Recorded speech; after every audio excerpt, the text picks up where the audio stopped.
You are watching Travel World Online. So since it's a brainstorming, I'll just be very to the point and hope because there's a lot to cover. I hope that I can leave all of you with a very, at least the current state of the industry and some direction for the future. But before I start, I just want to tell everyone that Indian aviation deregulation, which started partially in the 90s and then in 2004 more strategically, is following a predictable global path. If you study the United States deregulation in 1978, right from 1978 up to 2008, it went through a massive fiscal challenges. The airlines were below investment grade. They were never making money. There were so many challenges to the entire airline system in the United States, exits, Chapter 11s and stuff like that. But around 2008, 2009, post the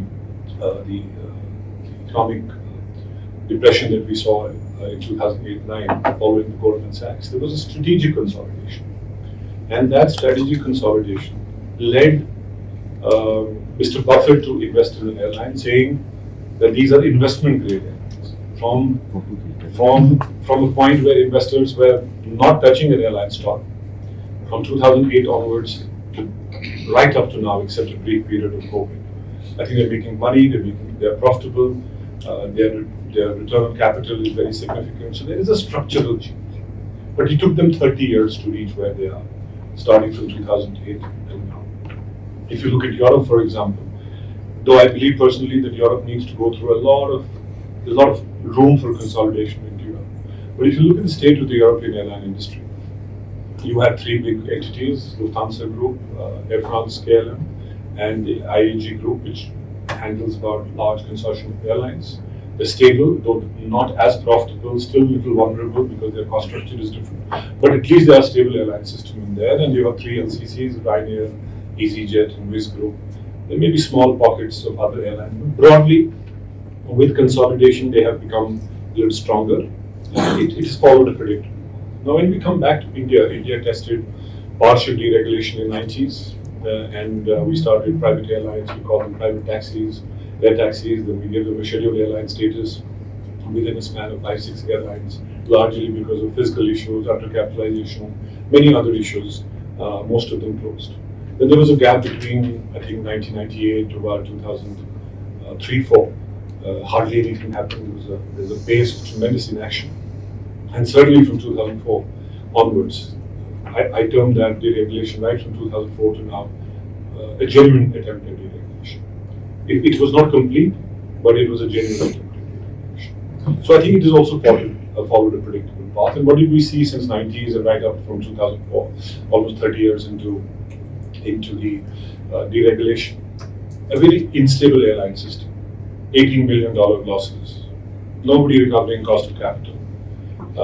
They're not able to pay the interest rate. Some of the airlines, 20% of their revenues were interest costs. So it went similar, if not exactly similar to what we felt in the United States and perhaps Europe. But there were certain changes that happened in January 2002. And that's where I began what we called in our company, because we consult and research for Indian and global clients. Our team in 2002, when Air India took over, Tata's took over Air India, was one of the most boldest reforms that I have ever seen in aviation. It was not a privatization of Air India. It was the biggest shave off of 60,000 crores for some Indian bureaucrats led by the government, decisive government, taking a decision which frankly has never happened. 60,000 crore shave, was almost taken out of the Air India's balance sheet to enable the transaction. There was a leadership intent to make that happen. They may recover some money, but it's not possible to recover 60,000. But it meant that the government of India is looking at that transaction that I may not directly benefit a lot, but indirectly through induced catalytic and other benefits, I will strategically benefit. And that was my assessment, one of the biggest and boldest reforms of aviation since 2022, from Jan 2022. When we look deeper into from Jan 22, our first understanding was that we had reached an inflection point, a very critical inflection point, because now we could have a stable airline system. All of us know people who are in the industry, minus Indigo, for example, every airline lost money. I can't, I mean, if I take names of airlines, Kingfisher lost the entire UB group. Jet, which was one of the most colossal brands in India, evaporated overnight. There was some underlying dynamics that were not good because the state system was not stable. But after Air India took over, we reached a critical inflection point, which is what we call a stable airline system. First time in India, 85% market share. Both of them have $6.5 billion investment already. That's in Air India. And they have the cash, balance sheet, brand, technology, determination to make it into a world-class carrier. Indigo has been an exceptional performer. And from that perspective, currently an airline which started with $15 million of cash, which is valued at $15 billion, is a testimony to the fact that if you do it well, you can do it really well. They're sitting on a $4 billion of cash every year, likely to add about $1 billion. So between both of them, I think we have first time a stable airline system. Now, when we look at the last 2 years, and this is where I think we should brainstorm, and it's important for everybody in the ecosystem to know that now when we look at the last 2 years, I think we are heading for what I call an irreversible stability of the sector. And the reason I call the irreversible stability of the sector is because of the fact that we have a long-term fleet order in place, which is firm, backed by investors who have the balance sheet. Minus the order of SpiceJet, if we exclude that for now, we have 1,600 odd planes order. And for the first time, we have 70 wide bodies in order. You will see a more wide body order going forward. That was not there before. So that allows you to think, at least for 7 to 10 years, that there is a committed growth by two large principal carriers. We obviously have Akasa, they have about 200 more aircrafts coming, between three of them 1,600. First time, we had orders earlier as well, but we didn't have the balance sheet to support. But this is the first time at least two of them have the balance sheet to support these orders. So I think that we are heading for, from that perspective, an irreversible stability. There are other elements to that irreversible stability, because airlines don't operate in a vacuum. You need both infrastructure in air and ground.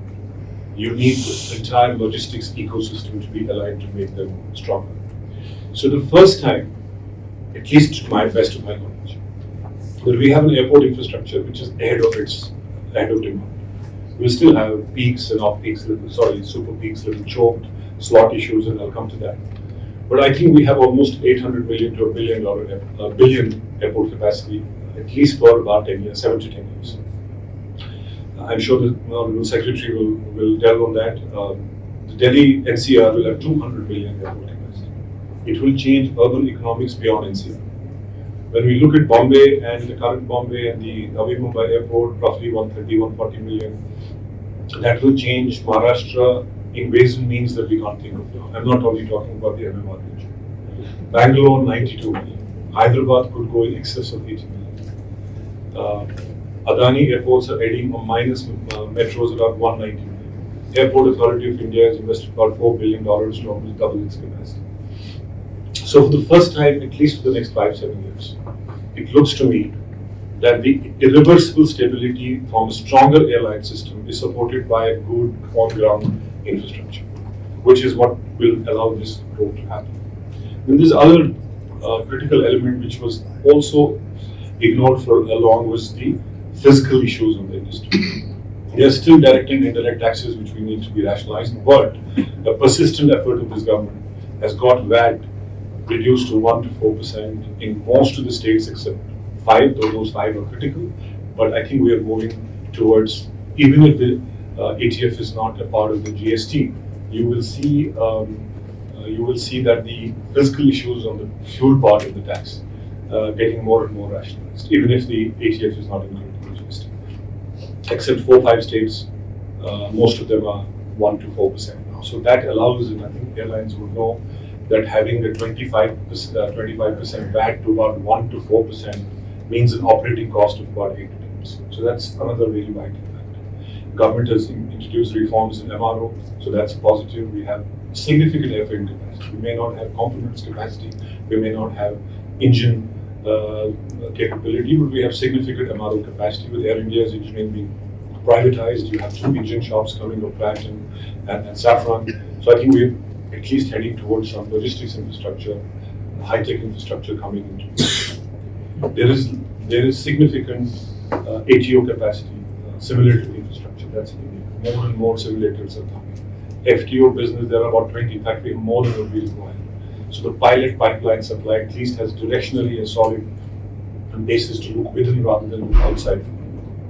There may be many other factors, but I believe that these factors point us towards an irreversible stability of the sector, which means for the travel community, for the airports, for everybody in the ecosystem, there is a great opportunity to from this irreversible stability of the aviation sector.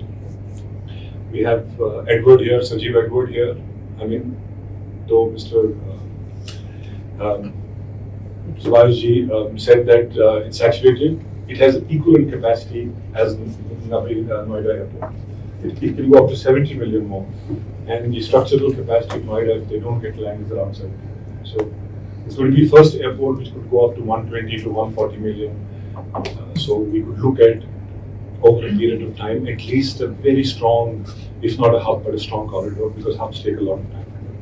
So I think we are in a good space after a long time. I have been, honestly, always little critical of the sector, because at least 8-10 missed opportunities. Every 2-3 years, we think things are going up, things come back. But I think we're moving towards an irreversible stability.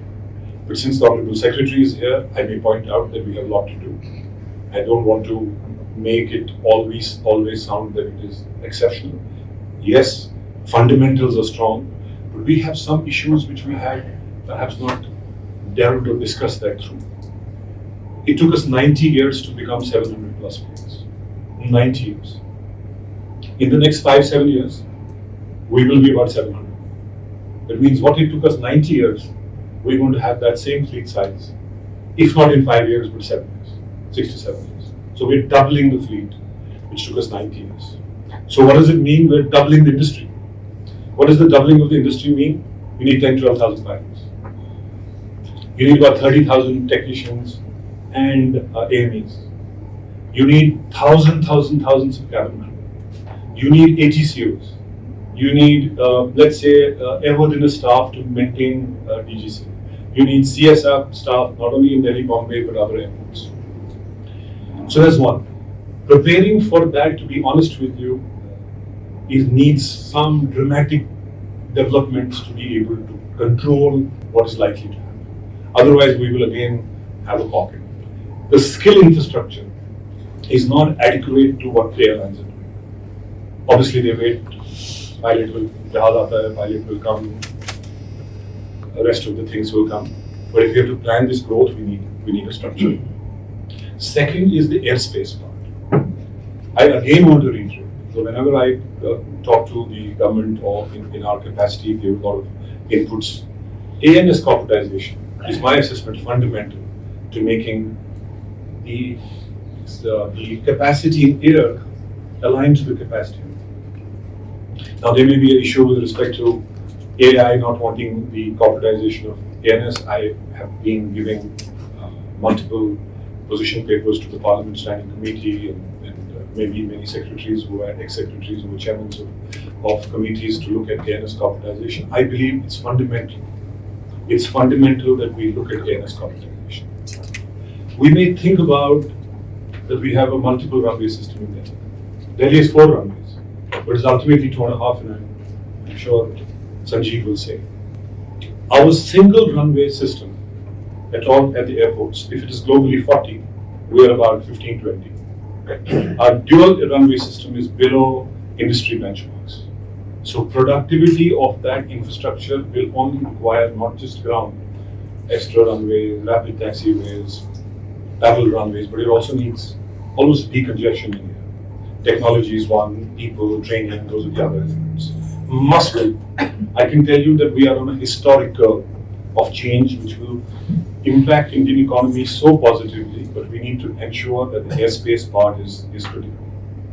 Aircrafts are coming 100 plus every year. I mean, I don't know where the parking bays are. 700-800 parking bays. And what does it do when you distribute the parking bays across one here, one there? It destroys an airline connection. So that's the other element that we need. Lastly, let me say, there is no conversation which can be complete by stating facts. that the developments that the government has done has been remarkable.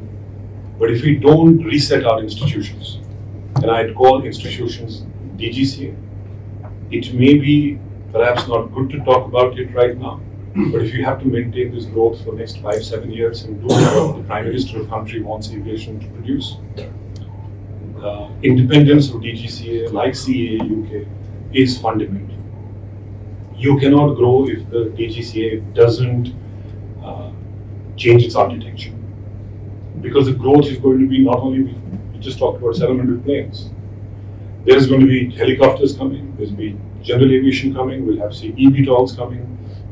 There may be new technology coming in engines, lots of things on airspace changing as the technology is concerned. Engine technology is so sophisticated, that's very difficult for a regulator to understand. We saw what happened with FAA, that a Boeing platform got compromised because there was not enough skill sets, plus oversight, in terms of getting that platform, both at Pratt & Whitney and Boeing software. So my request would be that whilst we have done remarkable developments, which is going to change the face of the industry completely and benefit all of us, not just benefit airlines and airports, benefit travel, benefit maintenance companies, training companies, marketing companies, everyone.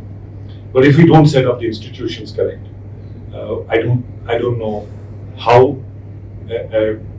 current state of our regulatory infrastructure, which is both DGC and PCAS, can handle what is doubling of our growth, entire aviation system in a matter of 5 to 7 years. Lastly, before I close, I'm sorry I've taken a little more time. The other problem that we are facing immediately, which needs to be addressed, that we have a shortage of pilots.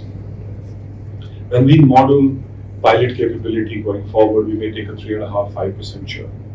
Riyadh Air and Emirates itself, plus other carriers, are looking at 2,000 pilots. They will take off as many commanders as possible. And we have some bit of dissatisfaction in the system as for the current pilot system is concerned. First time for first officers as well. So whilst we have so much done so many things, and I'm glad that FTDL at least has been recognized and is being implemented, but the institutional part, infrastructure part, air and ground, parking bays, training, so many things need a war-like approach if we have to take advantage of this. Remarkable decisions that the government took to change aviation permanently.